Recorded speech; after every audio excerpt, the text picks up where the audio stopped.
नमस्ते, मेरो नाम मुस्कान हो। मेरो विद्यालयमा तपाईलाई स्वागत छ। म कक्षा 7 मा पढ्छु।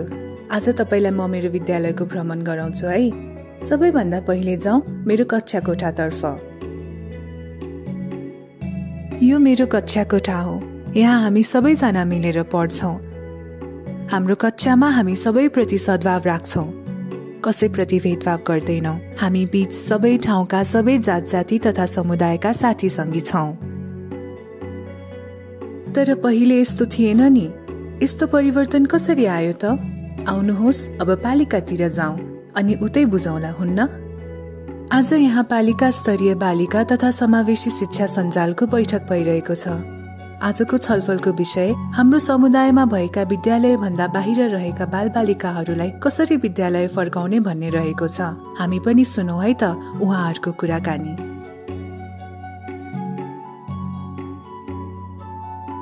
हाम्रो तथ्याङ्क अनुसार मनोरवा गाउँको दलित र मुस्लिम बस्तीमा अझै पनि 10 जना जति बालबालिकाहरू विद्यालय आउँदैनन्।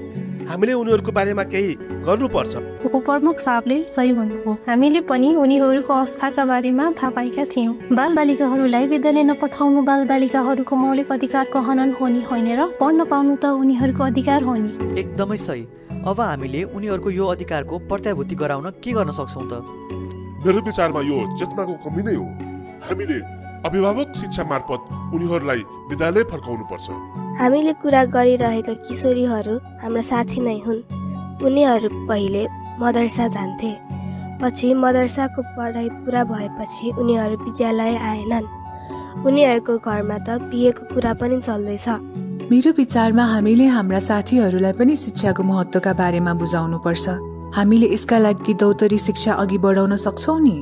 एकदमै राम्रो कुरा। यसका लागि हामी हाम्रो संस्थाका स्वयंसेवकहरूसँग मिलेर यस विद्यालयमा दौतरी शिक्षामा काम गर्ने इच्छुक विद्यार्थीहरूलाई तालिम दिन सक्छौँ। यदि अभिभावकहरूको आर्थिक अवस्था कमजोर रहेछ भने हामी हाम्रो वार्षिक कार्यक्रममा रहेको जीविकोपार्जन सम्बन्धी कार्यक्रमबाट ती अभिभावकहरूलाई आय आर्जनका लागि सहयोग गर्न सक्छौँ।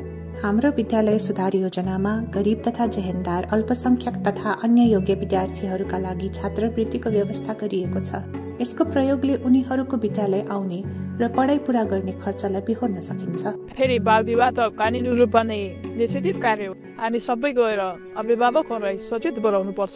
ल उसो भए यसका लागि हामी सबै मिलेर कहिले कसले के गर्ने भन्ने कुरा स्पष्ट बनाउँदै एउटा कार्ययोजना बनाऊ है त। अनि साथै लाग्ने खर्चको पनि अनुमान गरौँ है। हामीले अभिभावकहरूलाई सचेत बनाई ती बालबालिकालाई जसरी पनि विद्यालयमा फर्काउनु पर्दछ।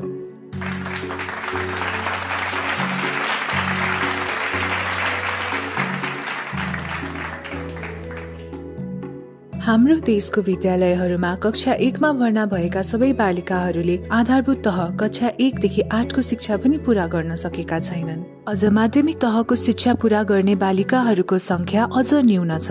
साथै सीमान्तकृत, दलित, गरिब, पिछडिएका र भौगोलिक विषमता भएका क्षेत्रका बालबालिकाहरूमा त यो समस्या झनै ठूलो रहेको छ। यसका लागि नेपाल सरकारको विद्यालय शिक्षा क्षेत्र योजना 2022-23, 2031-32 ले बालिका तथा समावेशी शिक्षा सञ्जाललाई नेपालको शिक्षामा समानता तथा समावेशीकरणका लागि एक प्रवेश बिन्दुको रूपमा परिकल्पना गरेको छ। 2080 साल फागुन 20 गते नेपाल सरकार शिक्षा विज्ञान तथा प्रविधि मन्त्रालयले 2 वटा दस्तावेजहरू अनुमोदन गरेको छ। 1. बालिका तथा समावेशी शिक्षा सञ्जाल रणनीति 2080, 2. बालिका तथा समावेशी शिक्षा सञ्जाल गठन तथा परिचालन मापदण्ड 2080। यस सञ्जालको रणनीतिमा 3 वटा रणनैतिक स्तम्भहरू छन्: बालिका शिक्षा, सीमान्तकृत समावेशी शिक्षा र अपाङ्गता समावेशी शिक्षा।